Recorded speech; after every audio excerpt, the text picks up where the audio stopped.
Pronto, pessoal, retornando, e eu parei exatamente neste desenho daqui, ó, fazendo a diferença entre o poder de polícia e o poder disciplinar em relação à punição ao particular, e eu disse que nos dois a administração ao punir está usando da supremacia. Perceba que aqui no poder de polícia é uma supremacia que a administração usa em relação a todos da sociedade. Por isso que essa supremacia é chamada de supremacia geral. Agora aqui, a supremacia que é usada no poder disciplinar não é uma supremacia em relação a todos da sociedade, mas apenas em relação àqueles que instituíram um vínculo específico com a administração. É por isso que já caiu em prova, por exemplo, na banca do CESP já caiu isso daqui, chamando o poder disciplinar de supremacia especial. Então, falou na sua prova em supremacia especial, é uma supremacia que a administração exerce em relação a quem possui um vínculo específico com ela. Falou em supremacia geral, é a supremacia que a administração exerce em relação a todos da sociedade.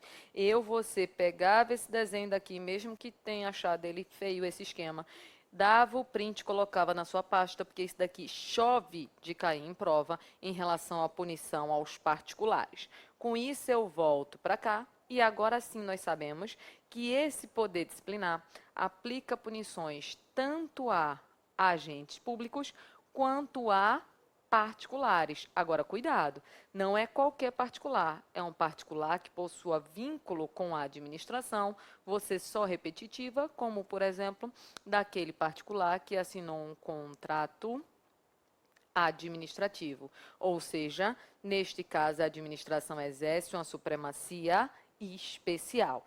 De poder disciplinar, é basicamente isso que cai na sua prova. Só que tem uma questão da banca do CESP que eu acho tão interessante, mas tão interessante, que eu quero trabalhar ela com vocês aqui. Eu acho, se eu não estou enganada, que eu até coloquei essa questão ao final para vocês. Mas, de toda forma, eu já quero falar do raciocínio lógico dela. Vem comigo que eu vou desenhar mais uma coisinha de nada. Ela está dizendo o seguinte, a questão, ó, que quando... Eita, deixa eu só pegar a caneta que eu peguei. Pronto. A questão diz o seguinte, ó, que quando um servidor ele recebe uma punição, então quando...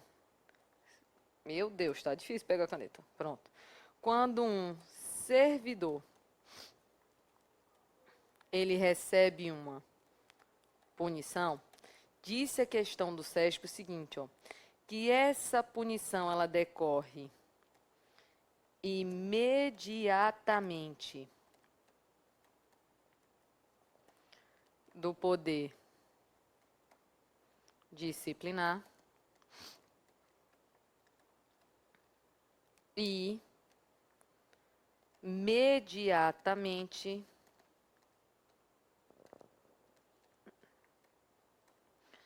do poder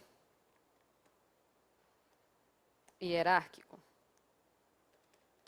Imediatamente do poder disciplinar, imediatamente do poder hierárquico. Eu achei essa questão maravilhosa, porque ela retomou um trauma que eu tenho da época da faculdade. Eu me lembro que quando eu fiz faculdade, toda vez que o professor colocava esses nomes, imediato, imediato, menino, isso dava um nó no meu juízo, porque eu nunca conseguia lembrar quem era o imediato, quem era o mediato, e eu errava todas as questões, porque eu sou dessas. Se é para chutar, eu vou errar. Não tem perigo de eu acertar um chute. Estou vendo que alguns de vocês se identificaram comigo, né? Tem gente que acerta, né? Tem gente que tem sorte nessa vida. Eu erro tudo. Então, essa questão era uma questão que eu sempre errava, então vamos tentar facilitar para vocês. Algo que é imediato, em uma linguagem mais simples, é algo que está mais próximo.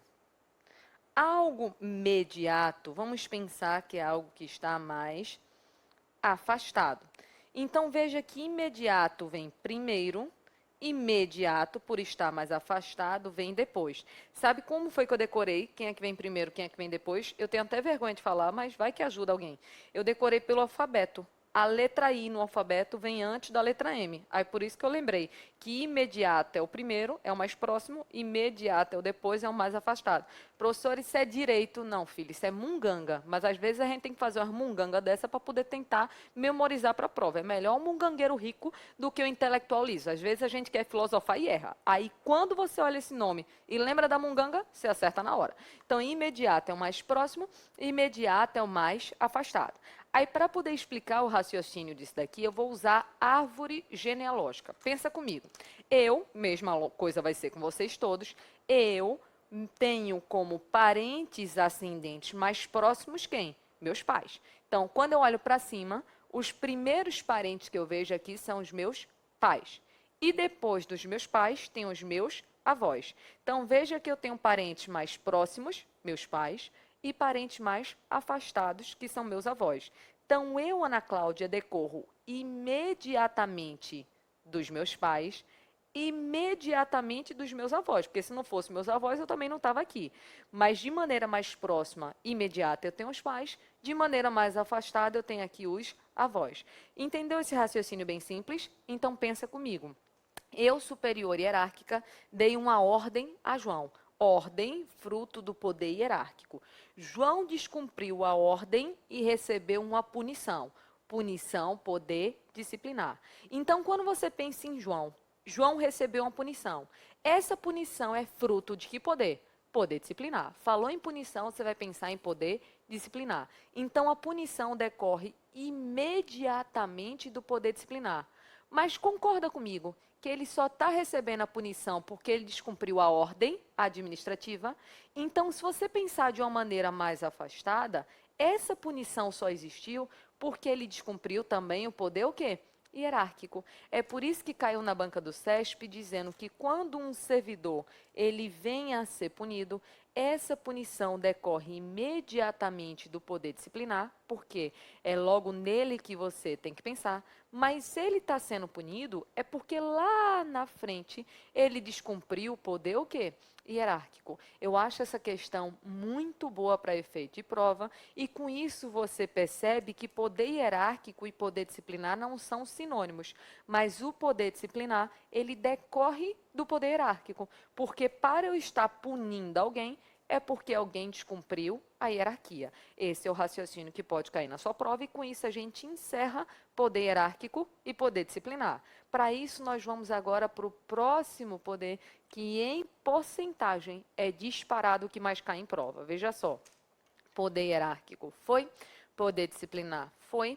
Agora, o poder que mais cai em porcentagem, sem dúvida nenhuma, é esse daqui, ó. É o poder de polícia. E você vai pensar comigo da seguinte maneira. O que seria esse poder de polícia? Em uma linguagem simples, é o poder de se limitar o interesse individual em prol do interesse coletivo. Só que para facilitar, vamos desenhar. Deixa eu pegar aqui uma página para a gente fazer agora um tópico específico em relação ao poder de polícia. Vamos por partes. Vou desenhar aquela pirâmide clássica, tá? Que você não aguenta mais, mas vamos aqui fazer uma análise dela. O administrador busca atingir o bem-estar coletivo e esse bem-estar coletivo aqui é superior ao bem-estar particular. Beleza. Aquele desenho que já fizemos desde a primeira aula. Nesse caso daqui, já sabemos que o administrador ele age em posição de supremacia em relação ao particular, aula de número 1, e com essa supremacia ele recebe o quê? Prerrogativas para que ele consiga alcançar a satisfação do bem-estar coletivo. Então, a lógica é, o administrador, em busca do que é melhor para a coletividade, pode limitar o interesse individual em prol desse interesse coletivo, sim ou não? Pode. Eu limito o indivíduo, mas atinjo o coletivo. E esse poder de limitar o interesse individual em prol do interesse coletivo é exatamente o poder de polícia. Veja que, diferentemente do poder hierárquico, do poder disciplinar, agora eu estou falando em um poder externo. Então, é claramente externo. Ficou horrível o vermelho nesse azul, mas está beleza. Ele é claramente externo, esse poder de polícia, porque eu estou limitando um particular. Veja que a ação agora não é mais para dentro da administração, é uma ação para fora. Então, em uma linguagem até mais técnica, o que seria esse poder de polícia? Seria o poder de você limitar. Limitar o quê? A liberdade. Limitar a propriedade particular em benefício da coletividade. Então, eu vou limitar a liberdade e a propriedade particular em benefício da coletividade. Vamos por parte filosofar sobre isso daqui. Só pra gente. Brasileiro, minha gente, é folgado? Minha gente, o que é o brasileiro, hein? Pelo amor de Deus. Brasileiro é o tipo da pessoa que senta do seu lado no ônibus, nunca lhe viu na vida, dá 3 minutos de conversa, a pessoa olha para você e diz assim, mas tu ganha quanto no teu emprego? Não é mais ou menos assim? A pessoa nunca te viu na tua vida e ela já está perguntando quanto tu ganha. Isso é brasileiro. Então, brasileiro, assim como todos os povos, logicamente, eu estou brincando com o brasileiro só para poder fazer essa analogia, o brasileiro ele tem que ser limitado para que ele saiba respeitar os direitos dos outros. Pensa comigo o seguinte, imagina que não existissem regras de trânsito. Não tem regra de trânsito, todo mundo pode fazer o que quiser. Estacionar onde quiser, andar na velocidade que quiser, beber e dirigir, pode fazer o que quiser. Ia dar certo? Minha gente, era você pisando na rua e morrendo atropelado.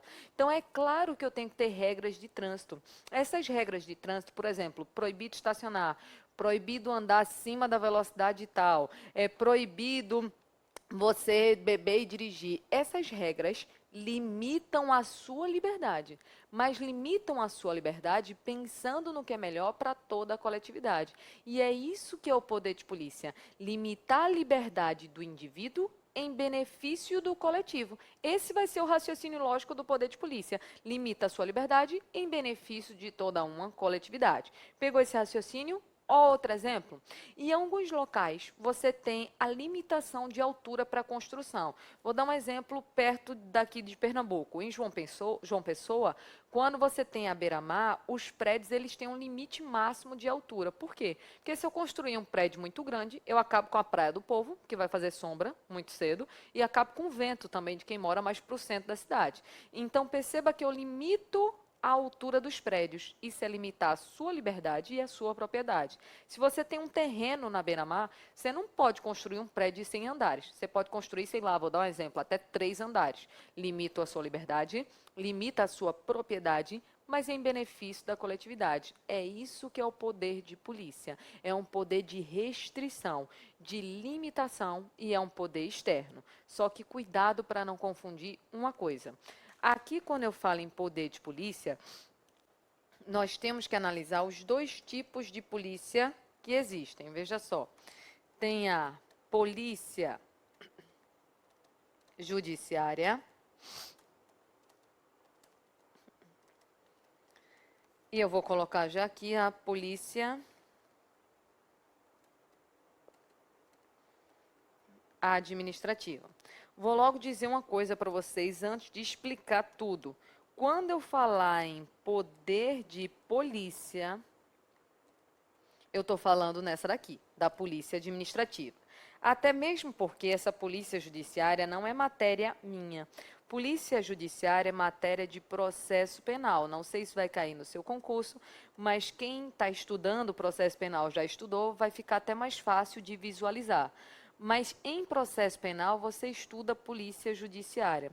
Por quê? Porque é lá que você vai investigar, vou falar numa linguagem bem simples, tá?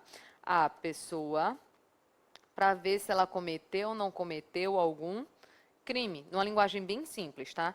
Então veja que aqui o foco é a investigação da pessoa. É por isso que isso é matéria de processo penal. Você, mesmo que nunca tenha estudado processo penal na sua vida, você já assistiu televisão, e em televisão sempre tem aqueles programas policiais, não tem? Menino, sempre tem assim, o meliante matou não sei quem, assaltou não sei o quê. Então, chega sempre um policial na televisão e diz, eu vou investigar para apurar os fatos, para ver se o meliante de fato foi o autor, não foi o autor. Aquilo ali é polícia judiciária. Quando você estuda processo penal, você vai ver que tem uma parte chamada de inquérito policial, que é um procedimento administrativo para poder apurar os indícios da autoria e da materialidade do fato. Então, eu investigo a pessoa. Isso é processo penal. Isso daí é inquérito policial, isso não é direito administrativo. Quando falar em investigar a pessoa para ver se ela cometeu ou não cometeu um crime, uma contravenção, um delito qualquer, isso foge da nossa área. E quem é que tem competência para fazer essa investigação? Literalmente, a polícia. Porque aqui, quando eu falo em polícia judiciária, a competência aqui vai ser, eu tenho um toque, vocês já devem ter percebido. Então, tudo tem que ser padronizado na mesma cor. Então, aqui, literalmente, é a polícia. Quando eu falo em polícia, estou falando em polícia civil, estou falando em polícia federal, polícia civil, e estou falando aqui em polícia federal. Então, literalmente, aqui na polícia. Professor, e a polícia militar? Não vejo muito caindo em prova, mas para a doutrina majoritária, a polícia militar age como polícia administrativa e não judiciária, tá certo? Então, a competência aqui é da polícia, um crime estadual, vem a polícia civil, vai apurar o fato, um crime federal, vem a polícia federal, vai apurar o fato. Esse vai ser o raciocínio lógico dessa polícia judiciária, que é da matéria, como nós já vimos, de processo penal. E para fechar a polícia judiciária, uma pergunta. Quando você vê esses programas de televisão em relação a crimes, a polícia ela vai ser acionada antes do crime ou depois do crime? Depois, né? O crime aconteceu, chega a polícia. Porque a função típica da polícia judiciária é uma função tipicamente repressiva. Ela vai analisar o que aconteceu após o cometimento do ato. Ou seja, a polícia judiciária, ela tem a função típica, ou seja, principal dela, é uma função repressiva. Perceba que eu não estou dizendo que ela não atua de maneira preventiva. Você até vê de vez em quando algumas campanhas preventivas contra a violência doméstica, contra assassinato. Então você vê campanhas preventivas, só que a função principal da polícia não é preventiva, é uma função repressiva. Isso daí, processo penal. Porque em direito administrativo, quando eu falar em poder de polícia, é isso daqui, ó, é a polícia administrativa. Essa sim é da matéria do direito administrativo. E o que que ela vai analisar? Ela não vai investigar a pessoa, ela vai analisar bens, atividades e direitos. Bens, atividades e direitos. Veja, aqui a investigação não acontece em relação à pessoa. Acontece, uma diquinha, Beth, né? Acontece em relação a bens, em relação a atividades e em relação a direitos. Quando eu disse que o fiscal da vigilância sanitária chegou no restaurante, ele não vai investigar para ver se o dono do restaurante está cometendo crimes. Essa não é a função dele.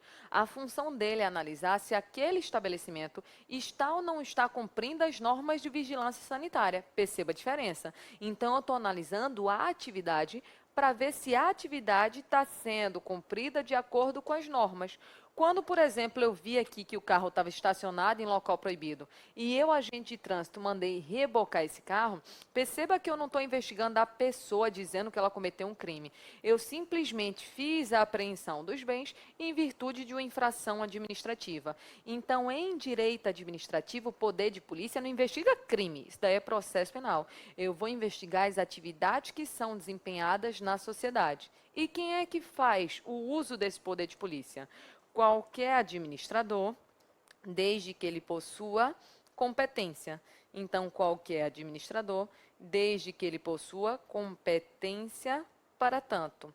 Ou seja, um fiscal da vigilância sanitária tem competência para interditar um restaurante. Um agente de trânsito tem competência para rebocar um carro. Um prefeito, ele tem competência para instituir regras que limitam a altura dos prédios. Então, vários administradores podem fazer o uso do poder de polícia, desde que, logicamente, usem dentro da sua competência, porque se eles forem além, já estudamos na aula passada que eles vão estar cometendo o excesso de poder. E, tipicamente, ou seja, a função principal desse poder de polícia é uma função principalmente o quê? Preventiva. Eu quero evitar que danos venham a acontecer à sociedade. Ou seja, exemplos. Antes de construir, se precisa de uma licença para construir. Antes de usar um espaço público para fins privados, eu preciso de uma autorização ou de uma permissão. Antes, por exemplo, de eu construir, eu tenho que respeitar as regras do plano diretor. Então, perceba que a atuação típica é a atuação tipicamente preventiva. É claro que existem atuações repressivas, mas a atuação típica da polícia administrativa, ela é preventiva. Exemplos de atuação preventiva, deixa eu colocar aqui, mas eu vou aprofundar isso mais para frente. Uma licença, uma autorização, uma permissão. Deixa eu dar exemplos para vocês. São exemplos de atuação preventiva da administração. Deixa eu ir falando para vocês enquanto vocês vão anotando isso daqui. Antes de dirigir, você tem que conseguir uma licença para dirigir. Então, veja que a licença tem uma função preventiva. Ela diz, você só dirige com a licença. Função preventiva. Para eu usar um espaço público em benefício particular, eu preciso de uma autorização. Por exemplo, quero casar na praia. E eu quero casar na praia e fechar uma parte da praia para o meu casamento. Eu preciso de uma autorização, ou seja, antes de casar na praia, a administração vai analisar se me autoriza ou não. Eu quero colocar uma banca de jornal na calçada, eu preciso de uma permissão, porque eu vou usar o espaço público para uma atividade que é até de interesse público, mas eu vou fazer um uso privativo. Ou seja, antes de colocar a banca de jornal, eu preciso de uma permissão. Veja que licença, autorização, permissão são condutas preventivas, porque antes de fazer, vai ter que existir uma liberação daquela atividade. Beleza esse ponto até aí? Só que por que eu fiz isso? Porque algumas questões, deixa eu voltar para cá, algumas questões de provas, elas de fato perguntam a diferença entre polícia judiciária e polícia administrativa. Elas não vão aprofundar, logicamente, a polícia judiciária, porque senão elas saem do direito administrativo. Elas vão fazer este paralelo daqui, entre as duas. Mas se for pedido na sua prova, você já sabe que tem que responder de acordo com isso daqui.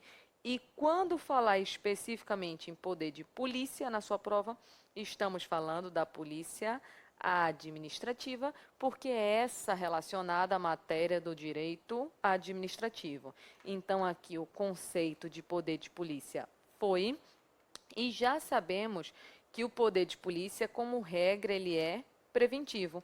Que eu dei os exemplos aqui, ó, da licença, da autorização e da permissão, ou seja, antes de fazer, a administração tem que liberar. É uma atuação preventiva. Só que o poder de polícia, ele também pode vir a ser repressivo. Um exemplo, deixa eu dar um exemplo bem simples para vocês. Eu tenho um bar, esse daqui é meu bar, e eu quero colocar na calçada, em frente ao bar, mesas e cadeiras. Calçada bem de uso como do povo. Então, para colocar mesas e cadeiras na calçada, eu preciso, logicamente, que o poder público libere aquela atividade. Então, eu pedi uma autorização. Veja que a função dessa autorização é uma função preventiva, ou seja, antes de colocar a mesa e cadeira na calçada, o poder público tem que me autorizar. Então, o poder público, antes da atividade ser feita, vai analisar se aquele ato é conveniente e oportuno. Aí, digamos que eu não consegui a autorização. Aí eu digo, dane-se. Mesmo assim, enchi a cadeira, enchi a calçada de mesas e cadeiras. Quando passou uma fiscalização da administração e viu aquelas mesas e cadeiras na calçada, apreendeu os meus equipamentos. Essa apreensão de equipamentos que estavam colocados na calçada de maneira irregular é uma atuação preventiva do poder público ou já repressiva? Repressiva. Ela limitou a minha liberdade, mas em benefício da passagem da coletividade. Então, veja que a autorização é preventiva. Agora, quando é feito o recolhimento das mesas e cadeiras colocadas de maneira irregular, já é uma atuação repressiva. Vê outro exemplo? Antes de dirigir, eu tenho que ter uma licença. A licença é preventiva, ou seja, para fazer, você tem que ter uma licença. Aí eu coloquei o carro aqui estacionado em local proibido, estava atrapalhando o trânsito. A administração guinchou meu carro, rebocou para poder liberar a passagem. Esse reboque é uma atuação preventiva ou repressiva? Repressiva. A irregularidade já estava aqui feita. Ó. Em virtude da irregularidade, a administração praticou um ato repressivo. Então, veja que a função típica principal, como já vimos, é preventiva. Eu limito o indivíduo de maneira preventiva em benefício do coletivo. Esse é o raciocínio lógico. Mas, em algumas situações, a administração vai sim atuar de maneira repressiva. E lembra, por esse desenho daqui, que o poder de polícia ele é pautado na supremacia do interesse público sobre o interesse privado. Então, o administrador, ao exercer o poder de polícia, ele vai ter algumas prerrogativas. Que prerrogativas são estas? São estes atributos. Então, o que são os atributos do poder de polícia? Eles estão relacionados às prerrogativas que a administração vai receber para que ela consiga alcançar o bem-estar coletivo. Quais são eles? Discricionariedade, autoexecutoriedade e coercibilidade. Para facilitar, mais uma vez, vamos fazer um esquema aqui para vocês. Veja só. Então, nós temos aqui os atributos do poder de polícia. Atributos do poder de polícia. Quais são os atributos? Poder de polícia, ele é discricionário. Vou explicar todos, tá? Ele tem coercibilidade.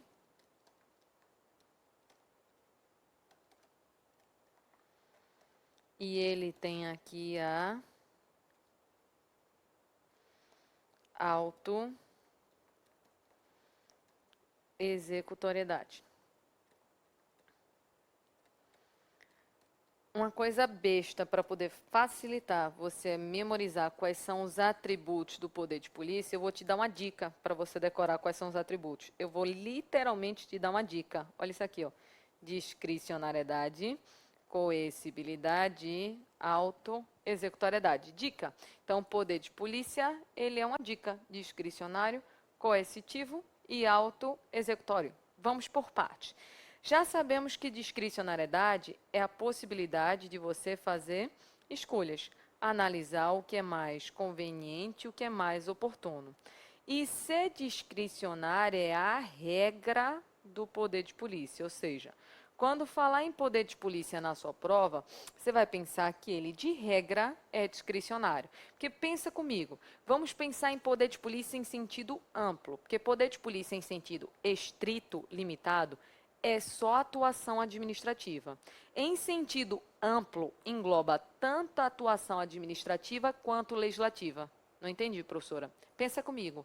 O Código de Trânsito Brasileiro, quando foi ser feito, quando a lei foi ser feita, ela já foi feita com alguns artigos limitando a liberdade do indivíduo em benefício da coletividade. Então, quando pensaram no artigo 100, estou inventando, tá? No artigo 100 dizer que você não pode estacionar em locais proibidos. A própria lei já limitou a sua liberdade em benefício da coletividade. Então, quando eu faço a lei, a norma, já existe poder de polícia. Isso é poder de polícia em sentido amplo. Aí, quando vem um agente de trânsito e reboca seu carro estacionado em local proibido, veja que esse reboque é a atuação administrativa. Mas só existiu a atuação administrativa porque ele estava cumprindo a lei. Então, poder de polícia em sentido amplo engloba tanto a atuação administrativa, exemplo, rebocar o carro, quanto a atuação legislativa, exemplo, fazer o Código de Trânsito Brasileiro. E pense no poder de polícia em sentido amplo Quando a norma vai ser feita, a norma ela vai ser feita, já existe a limitação instituída pela própria norma da vida em sociedade. E quando a norma vai ser feita, os parlamentares, deputados, senadores vão poder, de forma discricionária, analisar quais comandos são mais convenientes e oportunos para poder colocar naquela lei. Então, a discricionariedade já existe desde aí, ó, da feitura da norma. É por isso que dizem que o poder de polícia é discricionário, porque a base dele, que é a elaboração do comando, é uma elaboração discricionária, porque o administrador vai poder analisar o que é mais conveniente e oportuno. E várias atuações administrativas também são discricionárias. O poder público escolhe em qual rua limita a velocidade, o poder público escolhe qual estabelecimento vai fiscalizar. Então, a atuação administrativa, como uma regra no poder de polícia, é discricionário. Só cuidado com a coisa. Se disser na sua prova que o poder de polícia ele é sempre discricionário, está certo ou está errado? Te conto na próxima parte.